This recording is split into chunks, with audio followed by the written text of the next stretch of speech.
Oi, oi, gente!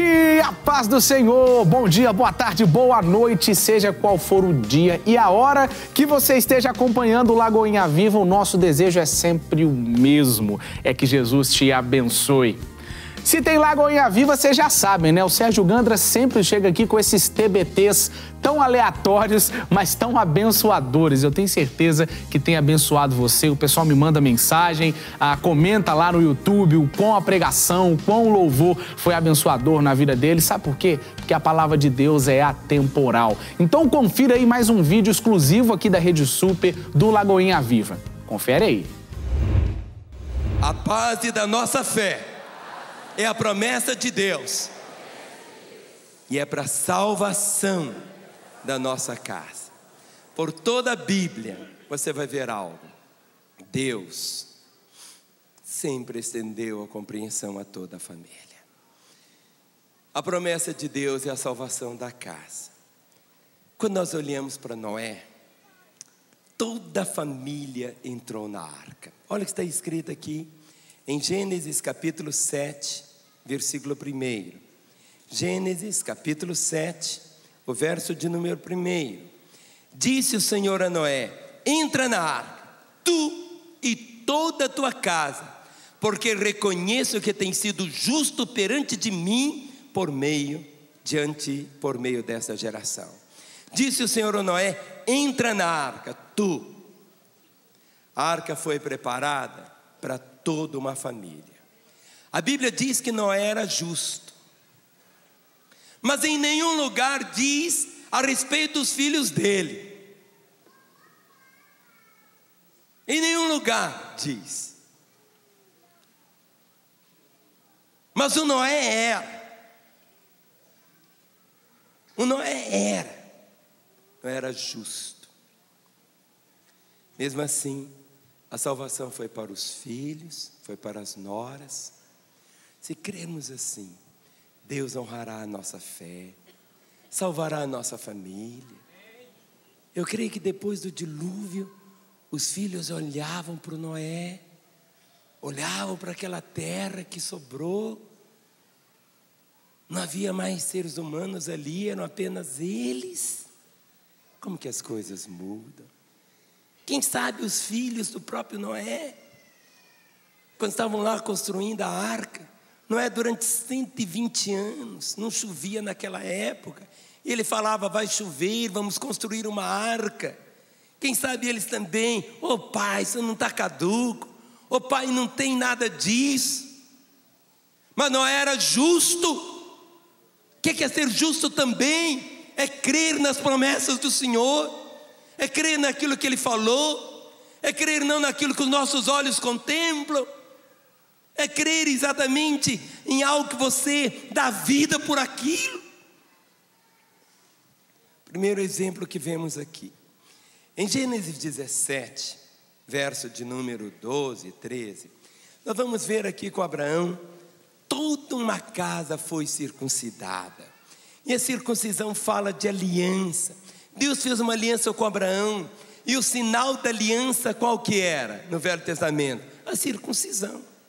O sinal da aliança no Velho Testamento era a circuncisão. Deus mandou circuncidar toda a casa de Abraão, até os escravos comprados por ele. Assim a aliança de Deus com Abraão foi o que estendida a toda a família.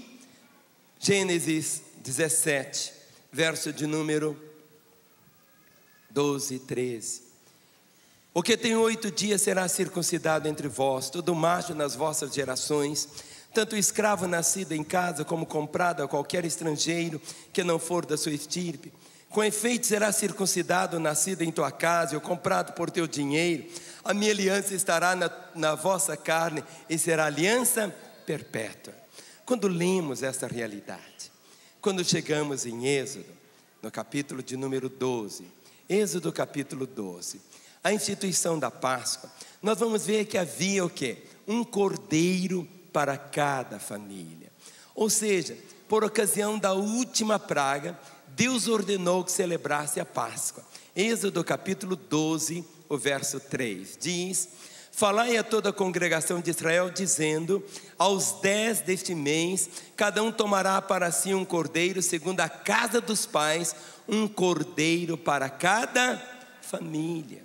E a salvação dependia de quê? De comer o cordeiro, de passar o sangue daquele cordeiro nos umbrais da porta onde estava reunida toda a família.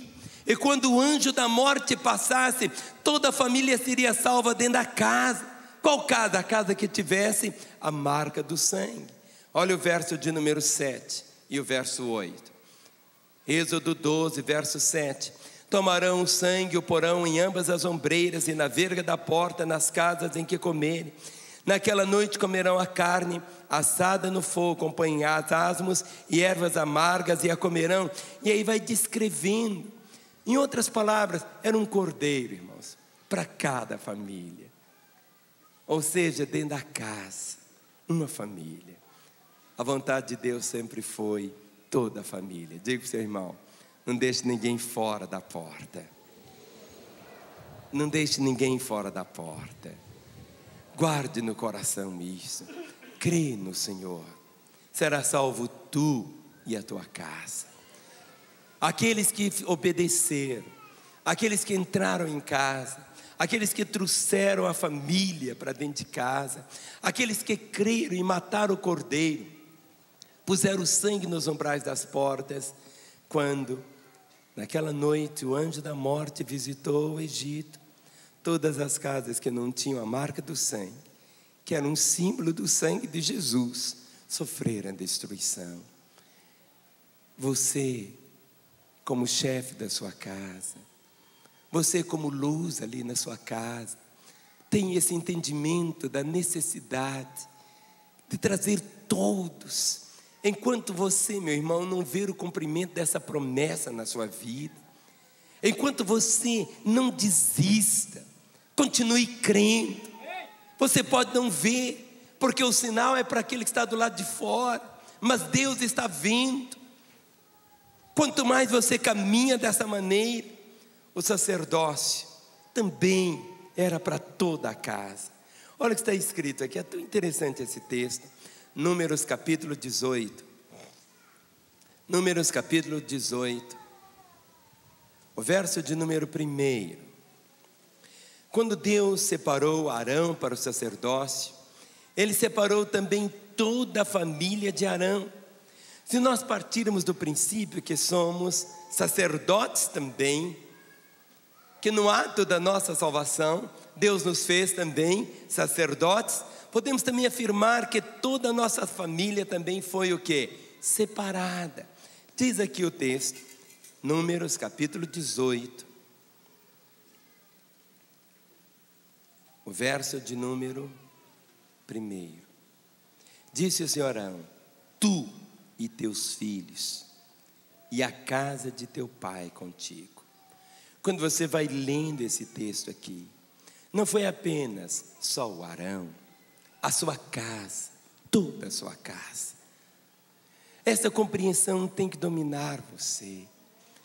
Muitas vezes as pessoas imaginam assim: não, família sacerdotal é apenas só a família do pastor. Sabe, queridos, não é assim. Todos nós somos sacerdotes também.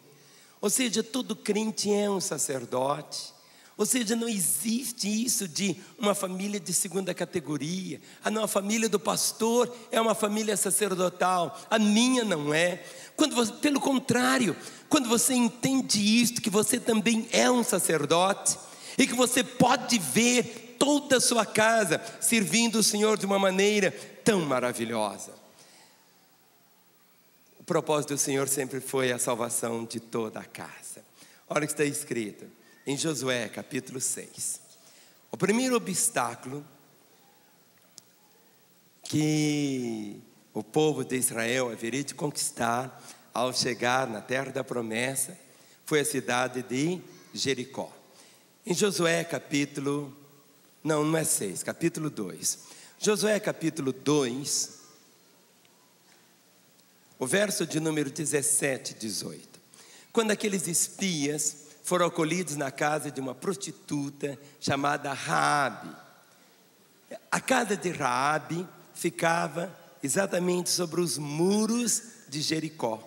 E ela escondeu ali os espias enviados por Moisés. Olha o que diz aqui, Josué 2,17. Disseram-lhe os homens: desobrigados seremos deste teu juramento que nos fizeste jurar, se vindo nós à terra não atares esse cordão de fio de escarlate à janela por onde nos fizeste descer, e se não recolheres em casa contigo teu pai e tua mãe e teus irmãos e toda a família de teu pai. Ou seja, havia uma promessa para aquela mulher. Os anos se passaram e foram muitos anos. Muitos anos. O povo caminhou, mas aquela mulher lá em Jericó não era uma mulher assim, um referencial de santidade, de pureza. Ao contrário, era uma prostituta. Mas a ordem foi essa: você vai colocar um fio de escarlate. Era como se fosse uma corda vermelha, um sinal significando o próprio sangue do Senhor Jesus. E quando anos depois Israel caminha em volta de Jericó, vocês conhecem tão bem como Josué lutaram em Jericó, e as muralhas cairão. E as muralhas caíram, mas teve um lugar que permaneceu incólume. Ou seja, toda a muralha ruiu, todas, mas ficou apenas um pedaço. E esse pedaço foi qual? O da casa de Raabe. Quando você anda um pouquinho e chega aqui em Josué, capítulo 6, olha o que está aqui. A ordem foi essa: olha, você deve levar para casa, entra você deve entrar com toda a sua família. Josué capítulo 6, o verso 17. Josué capítulo 6, verso 17. Porém a cidade será condenada, ela e tudo quanto nela houver. Somente viverá Raabe a prostituta e todos que estiverem com ela em casa, porquanto escondeu os mensageiros que enviamos. Olha o verso 21. Josué 6, 21 não, 23. Josué 6, 23. Então entraram os jovens, os espias, e tiraram Raabe e seu pai e sua mãe e seus irmãos e tudo quanto tinha. Tiraram também toda a sua parentela e os acamparam fora do arraial de Israel. Toda a casa. Toda a casa. Vamos falar aqui. Põe seu dedo em cima desse nome aqui. Vamos ler juntos, verso 23. Então entraram os jovens, os espias, e tiraram Raabe e seu pai e sua mãe e seus irmãos e tudo quanto tinha. Tiraram também toda a sua parentela e os acamparam fora do arraial de Israel. Toda a casa. Toda a casa. Diga para o seu irmão: toda a casa. Toda a minha parentela. O que é parentela? Sabe, até aquela sogra que você acha que parece com jarará, que é sua parente. É parentela. Ou seja, não está ali no seu sangue, não tem seu DNA, mas é parente. É a parentela. Ou seja, é tio, é sobrinho, é primo. Ou seja, é a sua casa. Ou seja, lá em Jericó, todos foram dizimados. Aquela casa permaneceu em pé. Ali havia a marca do sangue, havia a marca da promessa. Ela creu. Aquela promessa foi feita lá atrás, quando os espias vieram, aqueles 12. Os anos e anos e anos e anos se passaram, mas ela continuou crendo.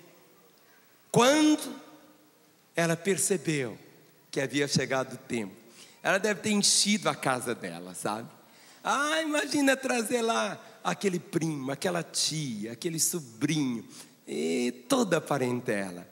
Olha para o seu irmão e diga: meu irmão, a minha parentela é santa, minha parentela é salva, minha parentela serve o Senhor. Minha parentela ama o Senhor. E uma das coisas tão bonitas, e uma das coisas que nos leva a cada vez mais e mais viver apaixonado pelo Senhor Jesus, é que essa mulher Raabe, quando você abre a Bíblia, no Novo Testamento, abra comigo em Mateus, a primeira página do Novo Testamento, capítulo 1, Mateus capítulo 1, o verso 5. Olhe da genealogia de Jesus. Ou seja, Jesus, o Filho de Deus, na carne, recebeu quem? Diz aqui o texto: Salmão gerou de Raabe a Boaz, e este de Ruth gerou Obed, e Obed a Jessé. E aí você vai caminhando, Jesus. Ou seja, uma prostituta, uma rameira. Mas no momento quando ela creu, sua família que não era povo de Deus, sua família que não era participante das alianças de Deus, sua família que não adorava o Deus verdadeiro, Jericó era uma cidade ímpia. O que você pudesse pensar de mais horrível existia dentro das muralhas de Jericó. O que você pudesse pensar de feitiçaria, de idolatria, as mais terríveis possíveis, estavam ali. Essa mulher não tinha nenhum referencial de vida, nenhum referencial de santidade, nada. Mas no momento quando ela creu, no momento quando ela assumiu esta promessa, no momento quando ela derramou ali aquela fita escarlate, ela creu que algo iria acontecer. Quando ela colocou toda a sua casa ali, eles não sabiam em detalhes o que iria acontecer, eles não sabiam tintim por tintim como que seria, mas eles puderam ver. Eu fico imaginando, vendo tudo caindo, aquele pedaço em pé, a casa lá em cima, o vento batendo naquela fita escarlate de um lado para o outro. E depois aquela família, todos os habitantes de Jericó tinham sido dizimados, não tinha ficado uma casa em pé, apenas dessa mulher. E até hoje é esse testemunho, é algo tão diferente. Quando lemos em 2 Samuel capítulo 6, 2 Samuel capítulo 6, há um homem chamado Obed-edom, que é um exemplo de bênção de Deus, como que a bênção de Deus é para casa, para toda a família.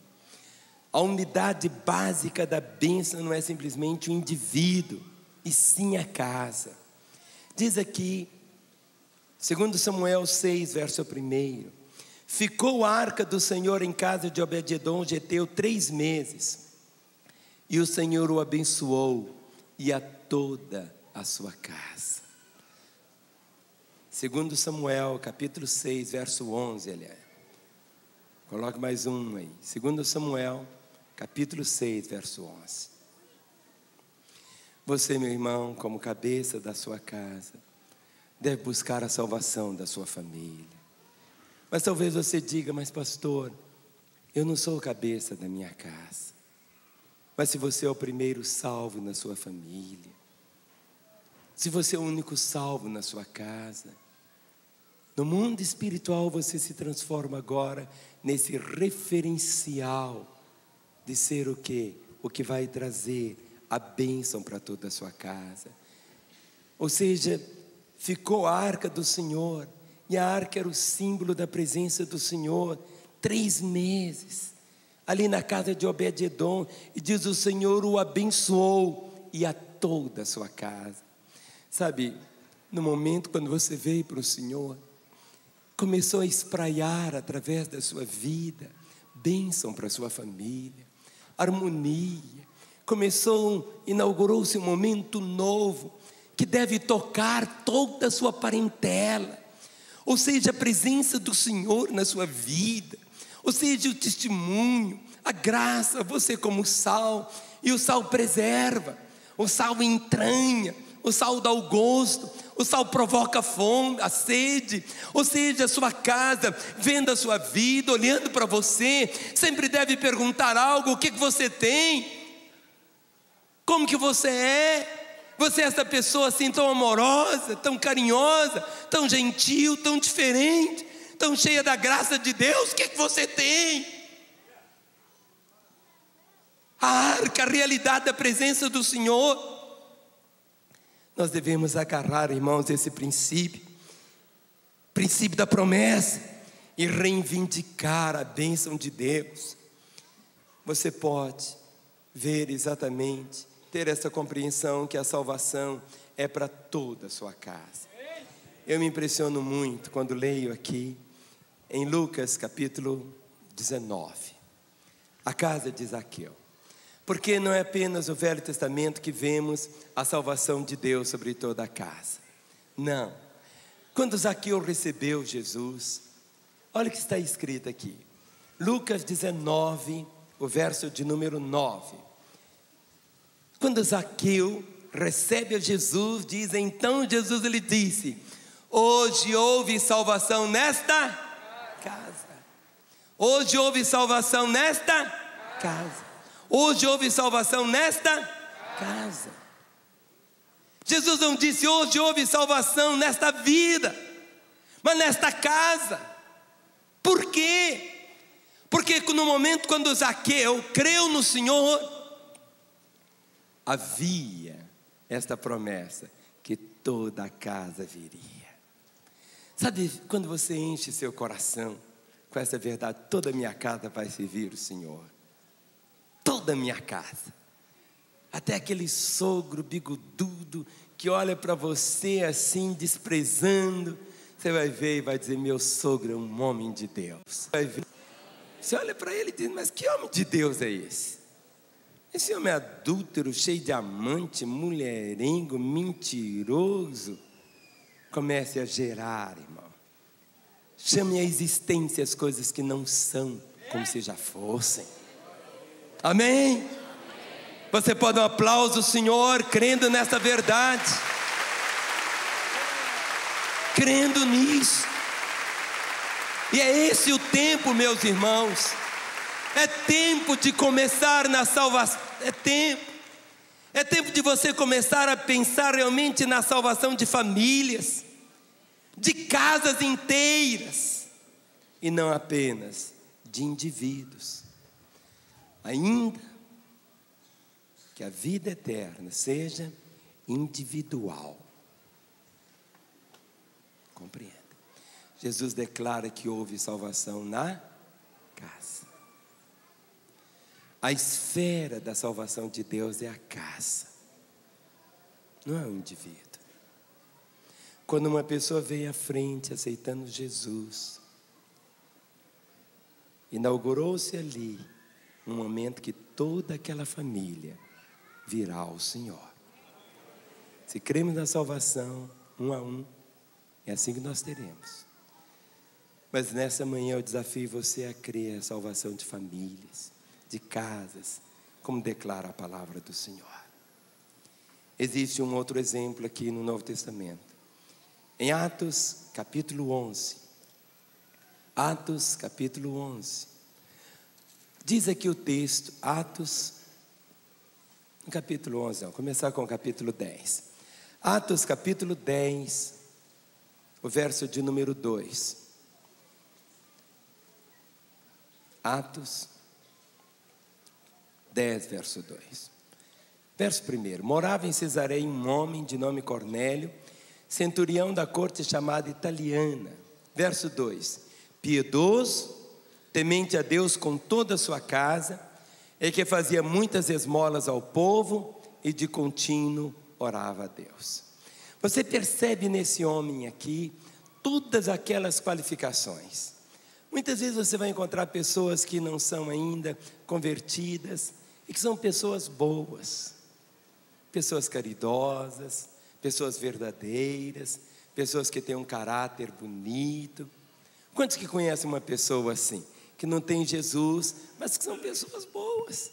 E muitas vezes quando você olha assim, entra até algumas vezes em crise, dizendo: gente, meu tio não é crente, mas ele tem uma vida mais bonita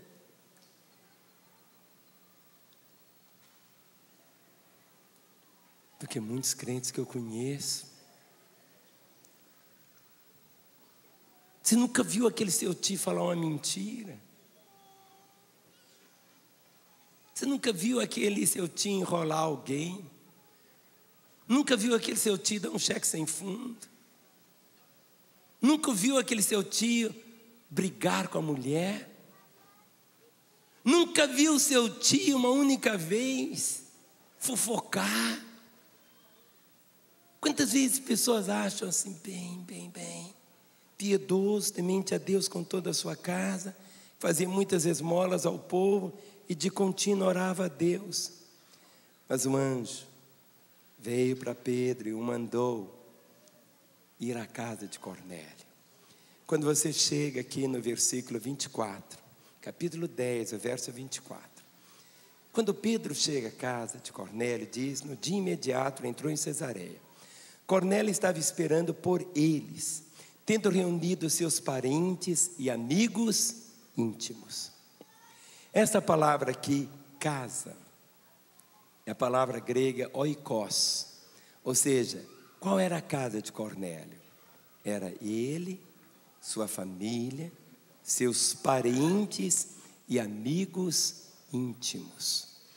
A sua casa é você, sua esposa, seus filhos, seus pais, seus parentes, mas inclui também um grupo de pessoas, os amigos íntimos. Não é aquele amigo que você... Não, amigos íntimos. E se você começar a contar, no máximo que você vai ter é talvez 7 amigos íntimos.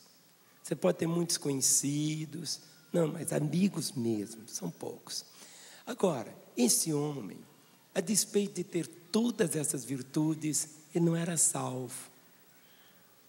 Ele não era ainda salvo. Olha o que diz aqui no capítulo 11, Atos 11, o versículo de número 14. O verso 13, Atos 11, 13. E ele nos contou como vira o anjo em pé em sua casa e lhe dissera: envia Jope e manda chamar Simão por sobrenome Pedro. Verso 14. O qual te dirá palavras mediante as quais serás salvo, tu e toda a tua casa. Ou seja, Pedro foi para pregar Jesus para ele, pregar o evangelho. E a promessa diz aqui: o qual te dirá palavras mediante as quais serás salvo, tu e toda a tua casa. Meus irmãos, é chegado esse tempo. E nesse ano do jubileu, oramos para isso. É verdade, a salvação tem que alcançar as casas. Nós não podemos parar, pregar só para você. A sua casa tem que vir. Quando Pedro chegou ali na casa de Cornélio, o qual te dirá palavras mediante as quais serás salvo, tu e toda a tua casa. Meu irmão, mesmo você não entendendo completamente tudo isso que eu tenho falado, você deve crer e se apegar a esta palavra. A casa precisa ser o alvo do nosso trabalho. Se nós visarmos casas, nós vamos ganhar casas, famílias para o Senhor. Deus faz as coisas de acordo com a nossa fé. Talvez pelo fato de nós vivermos numa sociedade extremamente individualista, nós temos dificuldade de pensar na salvação, tendo a família como unidade. Mas nesses dias nós estamos vendo Deus salvando o quê? Famílias e famílias e famílias e famílias. No capítulo 16, vamos voltar ao texto que nós começamos. O carcereiro de Filipos, capítulo 16 de Atos, o verso 30. Aquele homem gritou no verso 30: que devo fazer para que seja salvo? Que devo fazer para que seja salvo? Que devo fazer para que seja salvo? Responderam-lhe: crê no Senhor Jesus e será salvo. Mas não pare aqui. Paulo e Silas disseram: tu e a tua casa. Crê no Senhor Jesus e você vai ser salvo. Tu e a tua casa. Agora isto não vem automaticamente. E diz aqui o verso 32: e lhe pregaram a palavra de Deus e a todos os de sua casa. E a todos os de sua casa. Quando Jesus nos mandou chegar para abençoar, em Lucas capítulo 10, olha o que está aqui, Marcos capítulo 10, versos 5 e 6. Lucas capítulo 10, versos 5 e 6.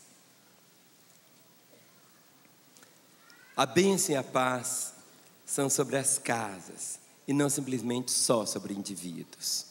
Olha o que diz Lucas 10, verso 5. Ao entrardes numa casa, dizei antes de tudo, antes de você perguntar qualquer coisa, antes de você falar qualquer coisa, você vai dizer como? Paz seja nesta casa. Vamos dizer? Paz seja nesta casa. Outra vez? Paz seja nesta casa. Outra vez? Paz seja nesta casa. Agora observe, verso 6. Se houver ali um filho da paz, repousará sobre ele a vossa paz. Se não houver, ela voltará para vós. Meus irmãos, nós precisamos ver aqui, ficar certo que a casa é a unidade do tratamento de Deus. Especialmente quando se trata da bênção da salvação. Deus adota realmente a casa como unidade da sua graça. Agora, para terminar, eu queria terminar de um modo diferente, mas eu não posso terminar sem dizer que a punição de Deus também é sobre a casa. Tanto a bênção de Deus como a punição de Deus vem sobre a casa. Se Deus pode punir uma casa pela iniquidade, pela incredulidade de uma pessoa, de um dos seus membros, é verdade também que Deus pode salvar por causa de um. Em Gênesis 12, o versículo de número 17, Gênesis 12, o verso de número 17, diz o texto, Gênesis 12, 17: porém o Senhor puniu Faraó e a sua casa com grandes pragas, por causa de Sarai, mulher de Abraão. Porém o Senhor puniu Faraó e a sua casa. Quando nós olhamos para Abimeleque, no capítulo 20 de Gênesis, Gênesis 20, o verso 18: porque o Senhor havia tornado estéreis todas as mulheres da casa de Abimeleque, por causa de Sara, mulher de Abraão. Datã e Abirão, Deuteronômio capítulo 11, o verso de número 6. Deuteronômio 11, o verso 6.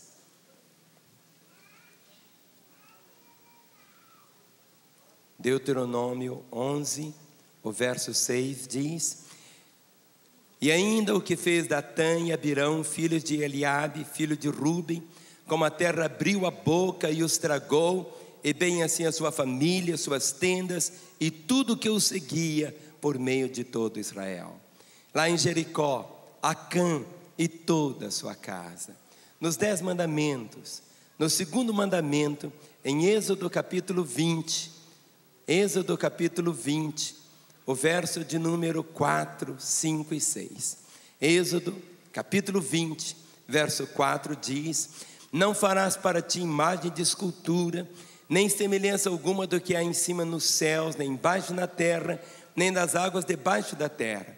Não as adorarás, nem lhes darás culto, porque eu sou o Senhor teu Deus, Deus zeloso, que visito a iniquidade dos pais nos filhos, até a 3ª e 4ª geração daqueles que me aborrecem, e faço misericórdia até 1000 gerações daqueles que me amam e guardam os meus mandamentos. Curtiu aí? Eu espero que você tenha sido abençoado. Eu tô de volta aqui no Lagoinha Viva para convidar você a se inscrever no nosso canal. Antes de eu ir embora, é sempre esse mesmo recado. Nunca se esqueça de acompanhar os vídeos da Rede Super, o Lagoinha Viva, no nosso canal do YouTube. Você que está na tela aí da Rede Super aí na sua casa, assistindo a gente da televisão, me assistindo, continue assistindo a nossa programação e, claro, o Lagoinha Viva também. Tá legal? Vamos fazer esse combinado? Agora sim, eu vou ficando por aqui. Um beijo para você e até o próximo Lagoinha Viva. Tchau!